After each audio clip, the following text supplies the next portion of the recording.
If you hit a roadblock when it comes to writing the copywriting for your outbound campaigns, then this video is going to help give you a head start and make that whole process easier.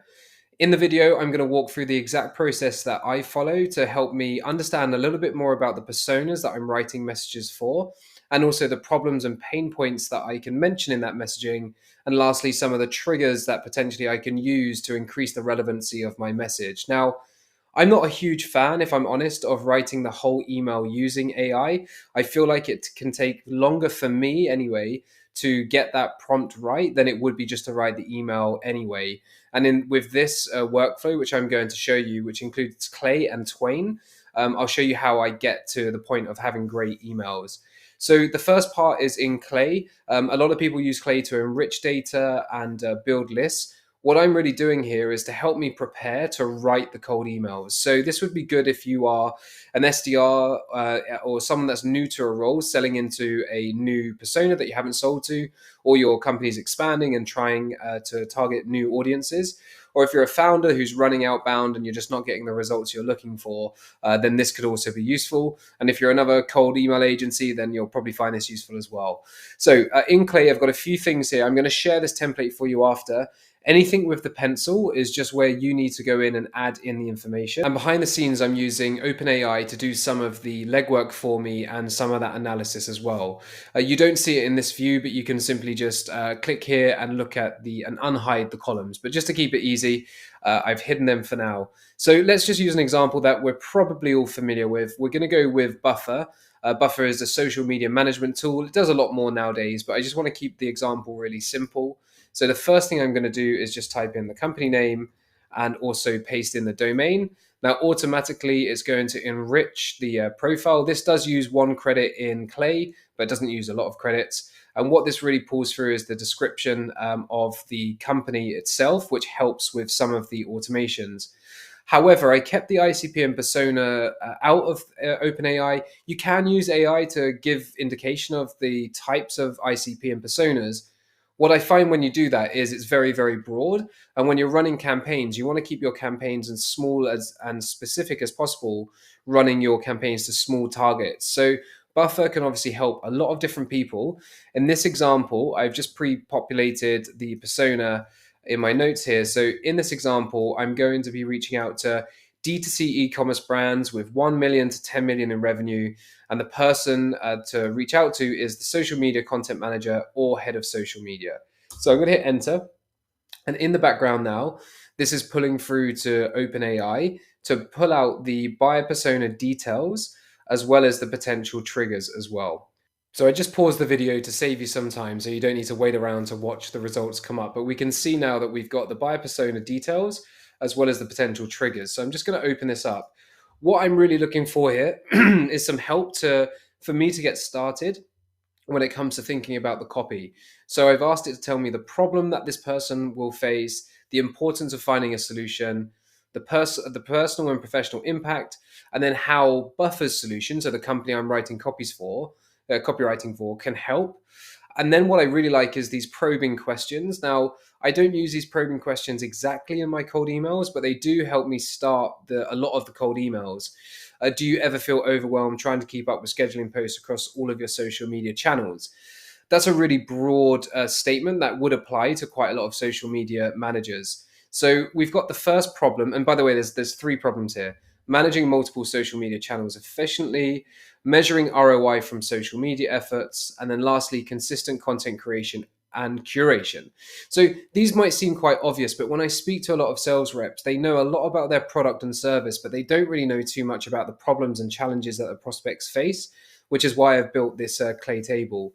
So this will then help me think, okay, I can send 3 emails, perhaps 1 email about each pain point, or I might decide that one of the pain points I just don't think is that valid or relevant. So I'm just going to stick to 2 of the problems that is identified here and then build out a message which is going to be relevant. Lastly is the potential triggers. So if I just open this up as well, we'll see that it's suggesting some triggers. Now, this isn't perfect. It's not as good as me doing it manually, and that's probably down to my prompting. But we can see here that there's going to be 5 suggested triggers. The company's launched multiple social media channels simultaneously, why this trigger might signify the right time to reach out, and where can I find this data. This is what it's going to tell you for every trigger. The company is making significant investments in social media advertising. That's good. You can actually track the paid ad spend and also look at Facebook ad library, see how many more ads people are increasing, and that could tie into the impact in investment on social media. The company's struggling to with consistent content creation, so you can actually use Clay to have a look to see how frequent and how often people are publishing or companies are publishing content.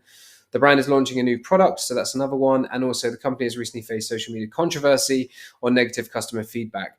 Pretty tough trigger to kind of turn around in your favor, but certainly something that you could explore. So those are just suggestions. As I said, the whole purpose of this is to help me not start from a blank piece of paper when I'm writing email copy or when I'm suggesting email optimizations for some of my clients. Now, one of the ones that I ran earlier is just a small business that I have called the Product Onboarders. And what it identified here is that one of the problems is low sign up and activation rates, which I knew, ineffective onboarding flow, and then the last one, conversion killers. That actually took the copy from the website. So now I'm going to show you Twain. This isn't going to be a full demo of how to use Twain, but I'm just going to show you what it looks like when I paste in an email that I've written elsewhere without even using Twain to write the email. So what Twain is doing right now is assessing my email, and it's coming up with some suggestions of things that I can do to improve. You can see here that the reading time is 26 seconds, words are 74, but the overall score is 86. So here it says avoid filler words. And what I love about Twain is that it gives you suggestions as to, or the reasoning behind this. So filler words can distract your reader from the main point of your message, remove them to ensure. So in this case, I'm going to ignore this suggestion just because it really wouldn't work well with the opening line of that email. Now let's see here. It says, I can help you understand exactly what you need to improve with my awesome review service. Now, I know this is on purpose for me. This is very much me, me, me. I want to make it less about me and more about my prospect. And as Twain suggests, using less I and we pronouns will help you focus your message on your prospect. So here's a suggestion. I can look at a different suggestion here. You'll gain a clear understanding of exactly what improvements will boost activation. Thanks to, yeah. And then I might want to just take away the my awesome. I put that in there just to see what Twain would do. So thanks to the review. And then would you be open to a quick onboarding review to share what's killing your activation rates? So let's see what it says here. Curious about elevating your activations. Now, I wonder why. Write a short and easy to understand call to action.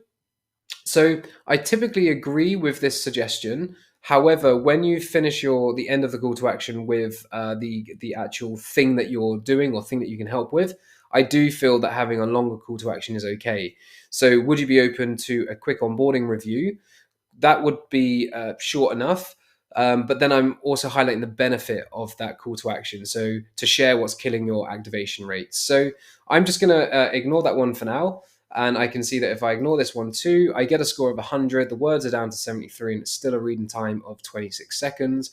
Now I can simply paste this into my tool that I'm using to send cold emails or into my email drafts, which I typically use a Google Doc just to keep everything together. So to recap, we're using Clay to help us understand what problems the buyer personas are facing and also potential triggers we can use that to reach out to the prospect. All we need to do is put in the company name and the company domain and describe the ICP and persona. And again, the reason being is we don't want it to be broad. We want it to be really, really specific to the actual campaign that we're running. And then we let OpenAI work its magic all for free within Clay, finally using Twain to just make our emails go from good to great. So there you are. If you have any questions about how you could do this yourself, feel free to reach out to me at yellowo.co.uk. All right, cheers.